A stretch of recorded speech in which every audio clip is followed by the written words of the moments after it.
prima donnery and, oh, you know, whatever, pay me. I get a bit juiced up, you know, get a bit, ooh.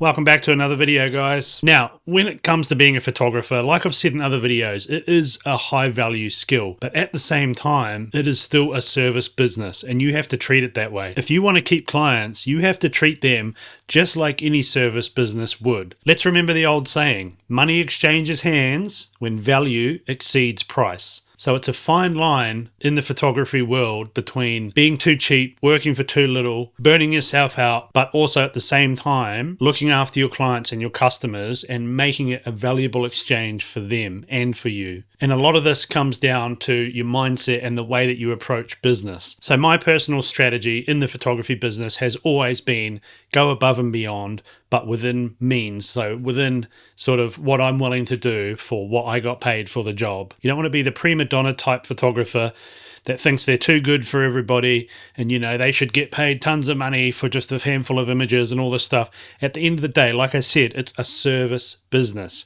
So you have to treat your clients like it's a service business. You're offering a service. They're paying you to do that service for them. Remember, it's a value exchange. So first of all, always make the client experience streamlined and easy for your client. If you want to keep clients and keep gaining clients, they have to have a good experience with you and with your business, just like they would with any other business. Just like a restaurant. If you go to a restaurant and the service is crap and the food's crap, guess what you don't do?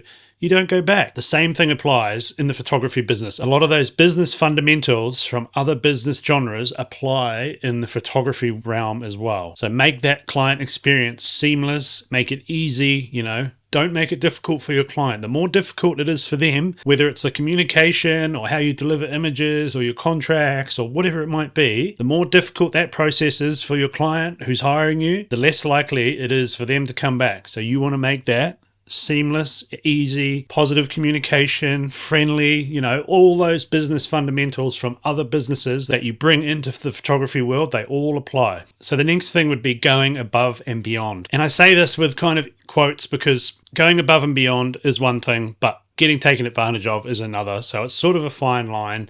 You know, you've got to do as much as you can for what you're charging for the job or to the client within means. You know, you don't want to go so far that you're supplying 3 or 4 shoots worth of work or images for the one price. You know, it's a fine line of sort of what you're willing to do for what you were paid, but it's up to you to sort of figure out where that line is and how much you're willing to do.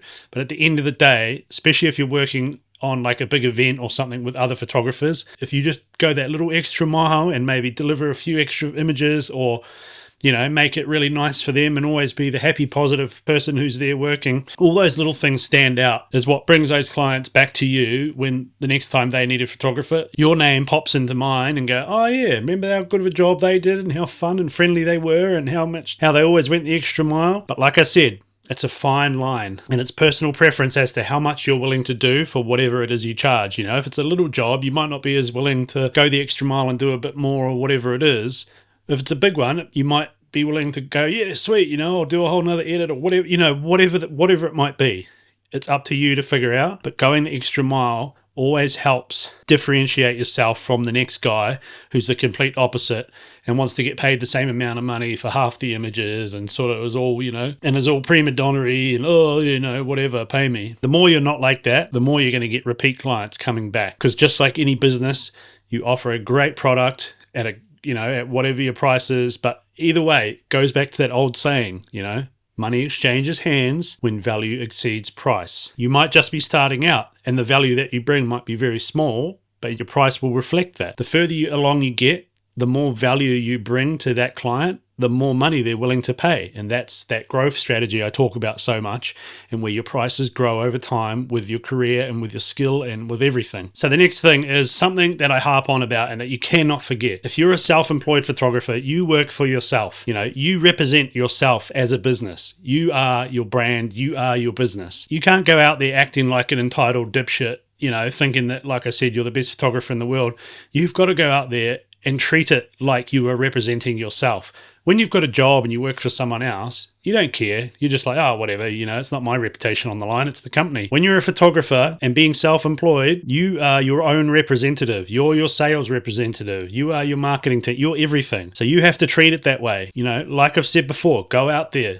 Be the happiest person in the room. Be stoked to be doing something for a living that you love. It all reflects back on your business. If you go out there and you're difficult to work with and, your delivery process sucks, your contracts are crap, everything sucks about what you're doing, it reflects on your business. It's not going to do any good. But if you go out there and, like I said, you're stoked, you're happy to be doing it, face to face with people, you're stoked, you're happy, you're smiling, you represent yourself in a positive manner and in a good light, your photography business is going to thrive. And like I said, it's not all about your skills with the camera. A lot of it is about how you carry yourself. And a lot of these principles come from just general business knowledge that applies to a lot of different business genres. Not to be repetitive, but like I just said, think about a restaurant. If the service is crap and the food's crap, you don't go back. Same thing applies in the photography world, especially if you're doing it as a service. You're offering photography as a service to make images for their business or for whatever it might be, an event. If you're doing fine art photography and selling prints or whatever, then, this probably doesn't apply. You're just in your own little world doing your own little thing. But if you're a customer-facing photographer who offers it as a service, all of these things are going to help you grow your business and keep clients. And guess what? Those clients who think you're awesome happily recommend you to the next guy they bump into who needs a photographer. Oh, this guy's great, does a great job, great value. It all comes back around. And that's the main way you grow in the photography world, is word of mouth. You can run 1 million ads. You can do whatever you want, all the marketing crap that you want. At the end of the day, word of mouth is what gets you more work. Your images get you more work, and word of mouth from past clients, pushing your name out there happily because what you've done for them has added value. Remember, it's all about adding value. And that's the last thing I'll chuck on the end of this video. Remember, when it comes to pricing our work and pricing our service, we base it off the value that we add. We don't base it off our day job we used to have where we got X amount per hour. That's all out the window. Every job's different, and we base it off the value that we add.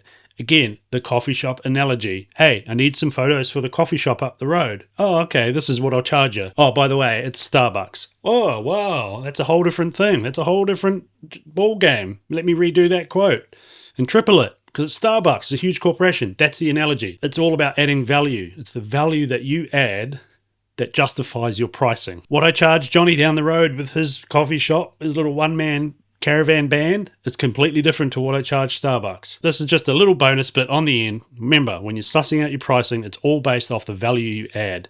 Don't think in hourly rates because that's not how we operate. Yes, you can still offer an hourly rate as a photographer, but that hourly rate needs to reflect the value that you add to that client who's hiring you. So it needs to be a decent amount of money per hour. And I apologize, I get a bit ranty on these videos because I just get fired up about it and I'm passionate about it. I'm passionate about you guys learning these valuable lessons that I've learned over the years and passing it on. So naturally, I get a bit juiced up, get a bit fired up. Like always, I hope this information helps you guys. Take it out there into the real world and put it to good use. Keep growing your skills, keep growing your business, and just remember these fundamentals when you're dealing with clients. Even if you're having a bad day, just like every business, you've got to put a smile on, you've got to represent yourself in a good manner. And I know I suck at plugging the different things that I've got, but remember, there's that crappy little free course I made years ago in the description. I've just launched the first lot of merch, calling it the Button Pusher Collection. Just go check it out. And all the other stuff in the link, suss it out, like and subscribe. Another thing I always forget to say, but whatever. Go out there and put this information to good use. Start smashing it with your camera. I'll see you in the next video. Appreciate all of you. See ya.